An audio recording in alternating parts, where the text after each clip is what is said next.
Ford on the way to work. You know what's funny is when I see the gauges with my eyes, they're kind of yellow looking.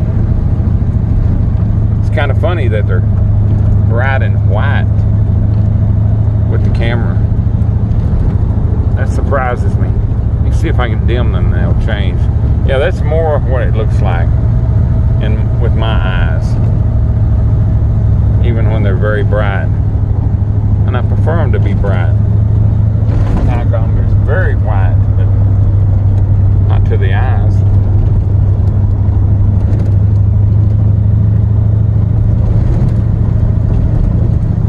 The old 48 Ford. Yep. I've had it since, oh, what year? Wow, it sounds weird to say this, but ever since 1995.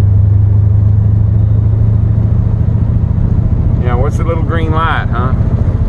Do you wonder?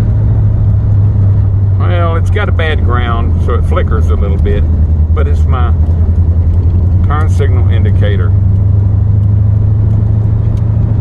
Yeah, what a bummer. It's got a bad ground. I think the ground is at the hinges.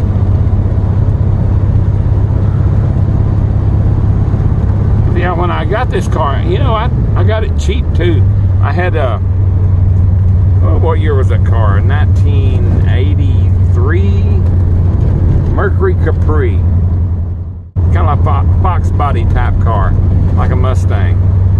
And it had the hatchback, but it had that bubbled hatchback, kind of like this. And I like that car, but I had put a lot of miles on it, and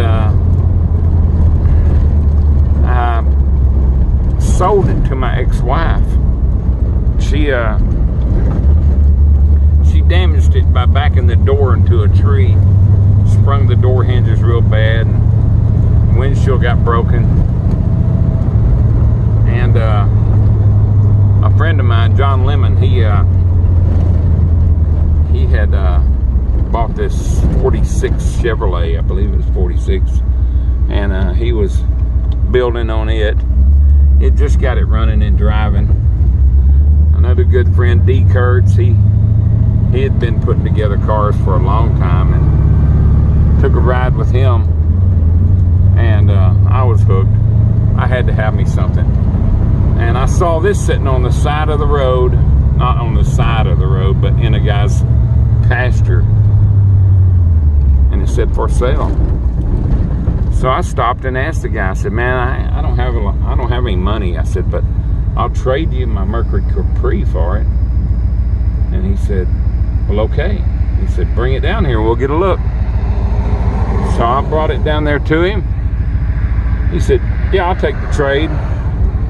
And I'm gonna tell you, at that particular moment in time,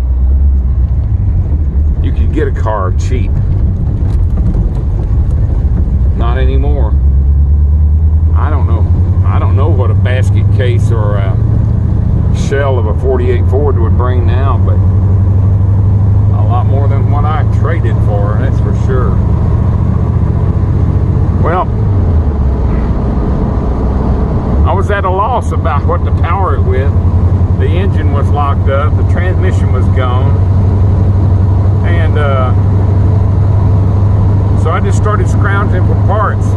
I knew that I wanted to put independent front suspension under it, and at that time I was doing work. I was wow, you see that lightning? I don't know if you did or not, but I was doing work as an insurance estimator on collision parts, and I'd gone to this wrecking yard to look at a car, and there was a worn out, sun bleached, what year is that thing? Maybe a 78 Mercury Bobcat sitting there. And I think I paid like $150 for that Mercury Bobcat. It had the engine, the transmission, the rear axle, and everything in it. And but it wouldn't run. I didn't even try to start it.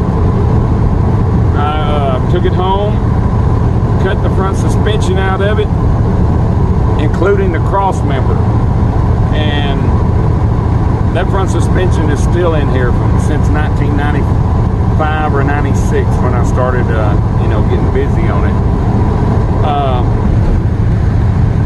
Another friend had a Granada that he had bought to scavenge the engine out of. So he gave me that to haul it away. So I got the rear axle and a lot of wiring out of it, and also wiring out of that Pinto. Bobcat. By the way, I sold that Bobcat to a guy that was doing dirt track racing for like 50 bucks. So my suspension and a whole bunch of wiring only cost me like $100, which is that's a quick deal, buddy. That's good money there. That's cheap. And got the rear end out of the Granada and the springs. And through that next summer or spring, my brother-in-law's, that's funny. My brother-in-law's father-in-law had a Torino, Ford Elite, that's what they called it. And he needed it hauled away. It had been sitting for years. So I dragged it out of there, took it home, and put some gas in the carburetor, put a battery on it, started it up, and drove it off the trailer. I put that engine and transmission in here. Basically all that's left from that car that's still on here is a little bit of wiring and some what else? The heads. I still use the same heads. Never have ground the valves. Later I bought a LTD because the engine was knocking real bad after all the miles that Elite had on it. It was knocking. So I took the engine out of that LTD and rebuilt the short block. Just put rings and main bearings in it. Wow, that's quite some lightning over here to my right. To my left. I put some rings and main bearings in, main and rod bearings in it. And I've been using that probably for 12 years, maybe a little longer. And the old Ford still runs good. Well, another friend of mine had an 89 Thunderbird like this.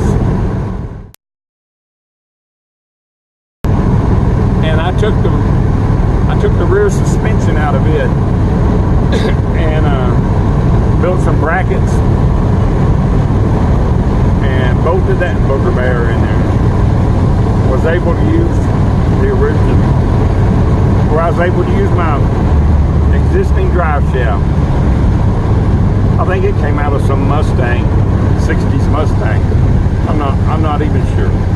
The guy had it and it was the right length and it fit. I've been so lucky with things just fitting. A little later, I found the idea to put a 5-speed in it, and I found a 96 model Mustang transmission. It came out of a V6.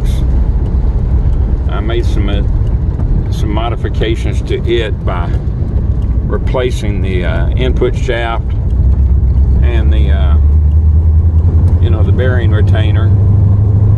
Put an S10 tail housing on it, and that moves the shifter from under the seat. And it's been like this for 6 or 8 years now. It's been like the most dependable car we have. Even though we don't drive it much, it's just kind of a play toy. enjoy driving this old Ford. It's quite the pleasure. Well, my story's going on long enough, a good 10 minutes now. I'm gonna let you guys go. Appreciate you watching my videos. I looked at my stats today, and I'm 5 subscribers away from 2,200 subscribers. Such an amazing thing that's happened over the last, you know, God, how many years? 10 or 12 years on YouTube. Going from, you know, the basic days of YouTube till now, and there's millions of videos posted. I've got nearly 2,200 subscribers and darn near 5 million views. I'm amazed. Now, thank you all for watching. Have a great night, and have a good day tomorrow.